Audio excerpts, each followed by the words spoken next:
Vote গ্রহণ শুরু হয় সকাল 7:30টায়। এরও আধা ঘন্টা আগে বিভিন্ন কেন্দ্রে নির্বাচন পর্যবেক্ষণে আসেন বিদেশি পর্যবেক্ষকরা। ইউরোপীয় ইউনিয়নের নির্বাচন পর্যবেক্ষক দলটি সিদ্ধেশ্বরী গার্লস কলেজ কেন্দ্রে সকাল 7টায় প্রবেশ করেন। দেখেন ব্যালট বক্স ও পেপার, সংশ্লিষ্টদের সঙ্গে কথা বলেন ভোটের বিভিন্ন বিষয়। বেলা 12টায় আবারও ওই কেন্দ্রে যান তারা। পরিদর্শন করেন ঢাকা বিশ্ববিদ্যালয়ের একটি কেন্দ্র। জানান স্বাধীনভাবে ভোট দিতে পেরেছেন ভোটাররা।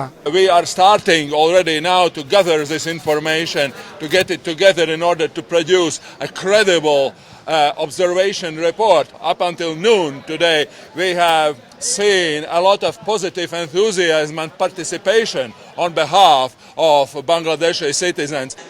কমনওয়েলথের পর্যবেক্ষক দল সকালে যান ভিকারুন্নেসা নুন স্কুল ও কলেজ কেন্দ্রে।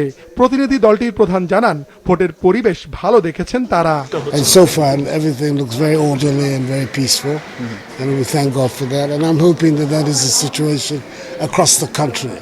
যুক্তরাষ্ট্রের গবেষণা প্রতিষ্ঠান IRI এর একটি প্রতিনিধি দলও রাজধানীর বিভিন্ন ভোট কেন্দ্র ঘুরে দেখেন। তারা ভোটকে ইতিবাচক হিসেবে দেখছেন। বিস্তারিত জানাবেন প্রতিবেদনে। Today the votes will matter, and that's something that is a great model for so many other parts of the world. ঢাকায় মালয়েশিয়া সহ কয়েকটি দেশের রাষ্ট্রদূতরাও নির্বাচন পর্যবেক্ষণ করেছেন।